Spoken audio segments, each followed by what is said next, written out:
الرحیم وَيُعَلِّمُهُمُ الْكِتَابَ وَالْحِكْمَةَ وَالتَّوْرَاةَ وَالْإِنْجِيلَ وَرَسُولًا إِلَى بَنِي إِسْرَائِيلَ أَنِّي قَدْ جِئْتُكُمْ بِآيَةٍ مِّن رَّبِّكُمْ أَنِّي أَخْلُقُ لَكُم مِّنَ الطِّينِ كَهَيْئَةِ الطَّيْرِ فَأَنفُخُ فِيهِ فَيَكُونُ طَيْرًا بِإِذْنِ اللَّهِ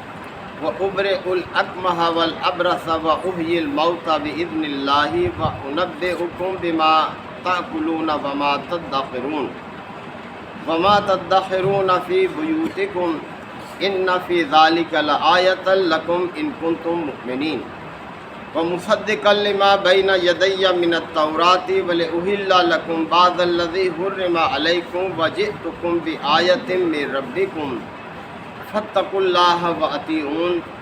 إِنَّ اللَّهَ رَبِّي وَرَبُّكُمْ فَاعْبُدُوهُ هَٰذَا صِرَاطٌ مُّسْتَقِيمٌ فَلَمَّا أَحَسَّ عِيسَىٰ مِنْهُمُ الْكُفْرَ قَالَ مَنْ أَنصَارِي إِلَى اللَّهِ قَالَ الْحَوَارِيُّونَ نَحْنُ أَنصَارُ اللَّهِ آمَنَّا بِاللَّهِ وَاشْهَدْ بِأَنَّا مُسْلِمُونَ رَبَّنَا آمَنَّا بِمَا أَنزَلْتَ وَاتَّبَعْنَا الرَّسُولَ فَاكْتُبْنَا مَعَ الشَّاهِدِينَ وَمَكَرُوا وَمَكَرَ اللَّهُ وَاللَّهُ خَيْرُ الْمَاكِرِينَ صدق اللہ مولانا العظیم۔ سورہ آل عمران کے یہ 5ویں رکوع کی اختتامی آیات ہے۔ سلسلہ کلام چل رہا ہے حضرت عیسیٰ علیہ السلام کے حوالے سے کہ جب ان کی پیدائش ایک غیر معمولی طریقے سے ہوئی حضرت مریم کے ہاں، اور پھر اللہ تعالیٰ نے ان کو پروان چڑھایا، وہ جوانی کی عمر کو پہنچے اور اس کام کو شروع کیا جس کام کے لیے اللہ نے ان کو پیدا کیا تھا۔ تو یہاں سے اب یہ بات آگے چل رہی ہے کہ وَيُعَلِّمُهُمُ الْكِتَابَ وَالْحِكْمَةَ، فرشتوں نے مزید حضرت مریم کو یہ بتایا، یعنی جب انہیں خوشخبری دی تھی بیٹے کی، تو آگے کہ وہ کتاب اور حکمت کی تعلیم دے گا، یعنی جو بیٹا اللہ تعالیٰ تمہیں عطا کرے گا وہ کتاب اور حکمت کی تعلیم دے گا، والتوراۃ والانجیل، اور اسی طرح سے تورات اور انجیل کی بھی لوگوں کو تعلیم دے گا، یعنی نبوت کے منصب پر فائز ہوگا۔ تو یہ ایک بہت بڑا اعزاز ہے، یعنی ایک خاتون کو یہ ساری خبر دی جا رہی ہے کہ تمہارے ہاں جو غیر معمولی انداز میں بیٹا پیدا ہوگا اس میں یہ صفات ہوں گی۔ وَرَسُولًا إِلَىٰ بَنِي إِسْرَائِيلَ، اور قوم بنی اسرائیل کی طرف رسول ہوگا، یعنی اللہ کے پیغامات پہنچانے والا ہوگا۔ اس وقت ان کے سامنے جو قوم تھی جو دنیا کی امامت اور پیشوائی کے منصب پر فائز تھی وہ بنی اسرائیل تھی۔ بنی اسرائیل قوم آپ جانتے ہیں کہ حضرت ابراہیم علیہ السلام کے پوتے تھے حضرت یعقوب علیہ السلام، اور انہی کا لقب اسرائیل تھا، اسی حوالے سے یہ قوم بنی اسرائیل کہلائی۔ اور حضرت ابراہیم سے نبی کریم صلی اللہ علیہ وسلم کا جو وقفہ ہے وہ 2500 سال کا ہے، تو یہ قوم 2000 سال سے زیادہ یہ لوگوں کی امامت اور پیشوائی کے منصب پر تھی۔ تو یہ قوم تھی جس کا سامنا حضرت عیسیٰ علیہ السلام کو کرنا تھا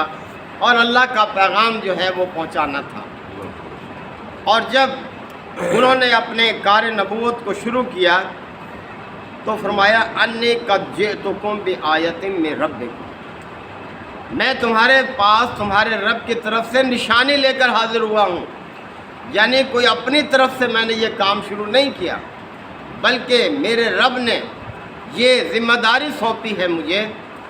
اور پھر اس ذمہ داری کے لیے مجھے اس نے سند ماموریت بھی عطا کی ہے، یعنی ایسے نہیں، اللہ نے مجھے سند دی ہے اس بات کی کہ میں اس کا پیغام پہنچانے والا ہوں تمہاری طرف۔ اب وہ سند کیا ہے؟ اب وہ نشانیاں جو اللہ تعالیٰ نے حضرت عیسیٰ علیہ السلام کو دی تھیں وہ بیان کی جا رہی ہیں۔ فرمایا انی اخلق لکم من الطین کہیئۃ الطیر، میں تمہارے سامنے گارے سے پرندے کا ایک مجسمہ بناتا ہوں، فَأَنفُخُ فِيهِ، اور پھر اس میں میں پھونک مارتا ہوں، فَيَكُونُ طَيْرًا بِإِذْنِ اللَّهِ، تو یہ اللہ کے حکم سے پرندہ بن جاتا ہے، یعنی چلنے پھرنے اڑنے لگ جاتا ہے تو یہ کسی انسان کا کمال نہیں، یہ میرے رب نے مجھے نشانی عطا کی ہے، سند ماموریت کے ساتھ مجھے بھیجا ہے، لہذا غور کرو اور قبول کر لو مجھے، یعنی میری طرف سے جو پیغام ہے اس کو ماننے والے بن جاؤ۔ اور آگے مزید نشانیاں، وَأُبْرِئُ الْأَكْمَحَ وَالْأَبْرَصَ، اور میں پیدائشی اندھے کو ٹھیک کرتا ہوں، بینا کرتا ہوں، والابرص، اور کوڑھی کے مرض کو، یعنی کوئی مریض ہو جس سے کوڑھ ہو اسے میں، برس یہ بیماری ہے اس کو کہتے ہیں، یہ سفید داغ دھبے نکل آتے ہیں جسم پر، چہرے پر، تو میں اسے ٹھیک کرتا ہوں، لیکن بِإِذْنِ اللہ، اللہ کے حکم سے، یعنی یہ سب میرا کمال نہیں ہے، یہ میرے رب نے مجھے سند دی ہے، یہ نشانیاں دی ہیں، تو میں یہ چیزیں تمہارے سامنے رکھ رہا ہوں تاکہ تمہیں یقین آئے۔ وَأُنَبِّئُكُم بِمَا تَأْكُلُونَ، اور میں تمہیں بتاتا ہوں کہ تم نے کیا کھایا ہے، تمہاری کھائی ہوئی خوراک کے بارے میں بھی میں تمہیں بتا دیتا ہوں۔ وَمَا تَدَّخِرُونَ فِي بُيُوتِكُمْ، اور جو کچھ تم نے اپنے گھروں میں ذخیرہ کر رکھا ہے وہ بھی میں تمہیں بتاتا ہوں۔ تو یہ سب میرا کمال نہیں ہے، میرے رب نے مجھے یہ نشانیاں دے کر بھیجا ہے۔ اور پھر آگے یہ اِنَّ فِي ذَلِكَ لَآیَةً لَکُمْ، اور ان سب میں تمہارے لیے ایک نشانی ہے، ان کنتم مؤمنین، اگر تم ماننے والے ہو، ایمان لانے والے ہو، تو یہ سب نشانیاں ہیں، ان پر غور کرو، یہ کسی انسان کا کمال نہیں ہے، میرے رب نے مجھے یہ نشانیاں دے کر بھیجا ہے۔ وَمُصَدِّقًا لِمَا بَيْنَ يَدَيَّ مِنَ التَّوْرَاةِ وَالْإِنجِيلِ، اور مجھے تصدیق کرنے والا بنا کر بھیجا ہے، یعنی تورات کا جو علم تمہارے پاس موجود ہے۔ اب دیکھیں یہ جو قوم بنی اسرائیل تھی اس کے پاس تورات کی تعلیمات تھیں، یعنی موسیٰ علیہ السلام کو اللہ نے تورات عطا کی تھی، اب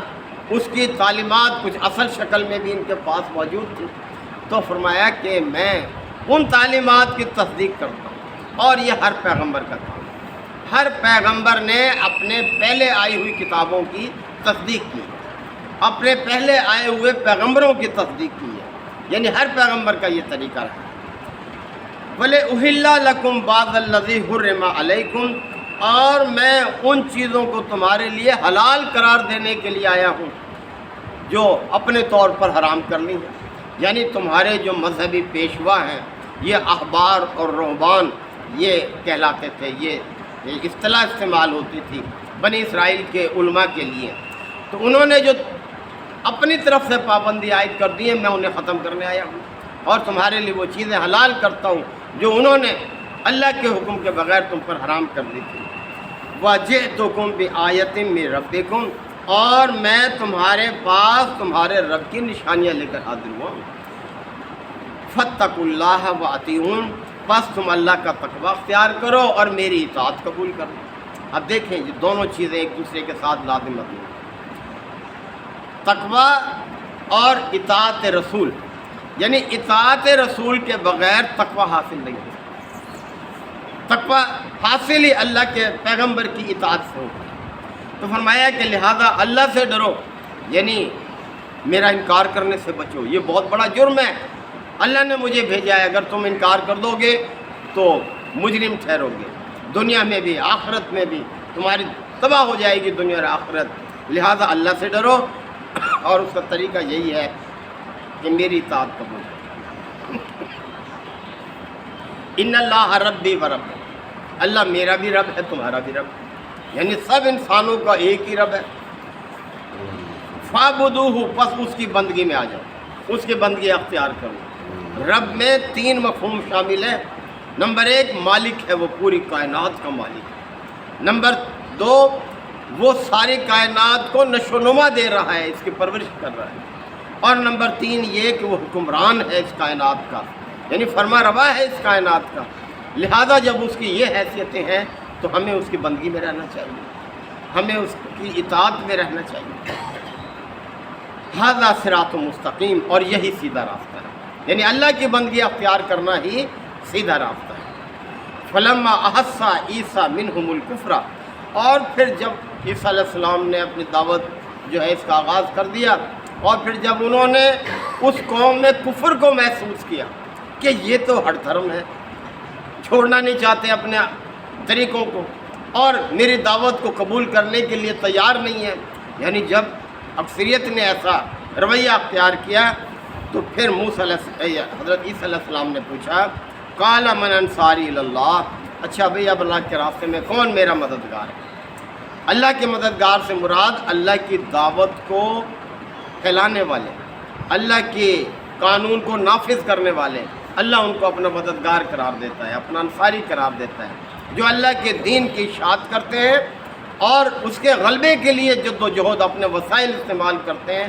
اللہ تعالیٰ فرماتا ہے کہ وہ سب میرے مددگار ہیں، انصاری ہیں اللہ کے لوگ، اور ان کا بڑا اونچا درجہ ہے اللہ تعالیٰ کے. تو قال الحواریون نحن انصار اللہ، تو جو حواری تھے یعنی جو صحیح ایمان لانے والے تھے حضرت عیسیٰ علیہ السلام پر، انہوں نے جواب میں عرض کیا کہ ہم اللہ کے مددگار ہیں آپ کے لیے. آمنا باللہ، ہم اللہ پر ایمان رکھتے ہیں، یعنی اللہ کے پیغام کو ہم نے قبول کر لیا ہے. واشہد بأننا مسلمون، اور گواہ رہو کہ ہم سب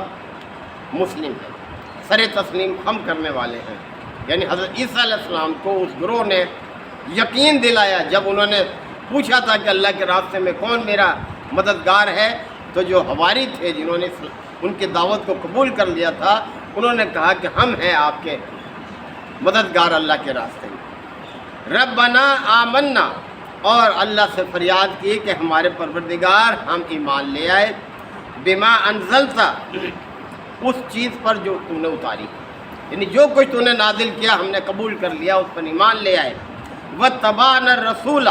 اور ہم نے رسول کی اتباع بھی اختیار کر لی ہے. فاکتبنا مع الشاہدین، پس تو ہمیں گواہی دینے والوں میں لکھ لے، ہمارا نام ان لوگوں میں لکھ لے جو اللہ کی اس دعوت کی گواہی دینے والے ہیں کہ یہ دعوت برحق ہے، سچی دعوت ہے. وَمَكَرُوا، پس قوم بنی اسرائیل نے پھر اپنی چالیں چلی، اپنی تدبیریں اختیار کی، مخالفت کی تدبیریں اختیار کی. یہی کام نبی کریم صلی اللہ علیہ وسلم کے ساتھ بھی ہوا. مخالفین نے طرح طرح سے اپنی چالیں چلی، اور پھر وہ مکر اللہ، اللہ نے اپنی تدبیر کی، اپنی چال چلی. واللہ خیر الماکرین، اور اللہ سب سے اچھے چال چلنے والا ہے، اللہ کی تدبیر سب پر کارگر ہے. تو یہی ہمارا بھی طریقہ ہونا چاہیے کہ ہمارے پیغمبر نے ہمارے سامنے جو دعوت رکھی ہے، اللہ کا یہ احسان ہے کہ وہ اپنی اصل شکل میں قائم ہے. یعنی یہ قرآن مجید گھر گھر میں اب تو لوگوں کی جیبوں میں موجود ہے، یعنی موبائل کے اندر دیکھیں کس طرح سے موجود ہے. اتنا قریب ہونے کے باوجود بھی اگر ہم اس کی رحمتوں اور برکتوں سے دور رہیں، اس کو سمجھنے کی کوشش نہ کریں، اس کے نفاذ کے لیے جد و جہد نہ کریں، تو ہماری بدقسمتی ناکامی ہوگی. اللہ تعالیٰ ہمیں اس دعوت کو قبول کرنے کی، اس پر عمل کرنے کی اور دوسروں تک پہنچانے کی توفیق عطا فرمائے. وآخر دعوانا الحمدللہ وکفی وسلام علی عبادہ الذین اصطفیٰ. ربنا آتنا فی الدنیا حسنہ وفی الآخرۃ حسنہ وقنا عذاب النار وادخلنا الجنۃ مع الابرار یا عزیز یا غفار یا رب العالمین. اللہم انک عفو کریم تحب العفو فاعف عنا. اللہم من احییتہ منا فاحیہ علی الاسلام ومن توفیتہ منا فتوفہ علی الایمان. یا شافی الامراض اشف مرضانا ومرضى المسلمین. یا قاضی الحاجات اقض حاجاتنا وحاجات المسلمین. اللہم اعز الاسلام والمسلمین. ربنا تقبل منا انک انت السمیع العلیم وتب علینا انک انت التواب الرحیم. صلی اللہ تعالی علی خیر خلقہ محمد و آلہ وصحبہ اجمعین.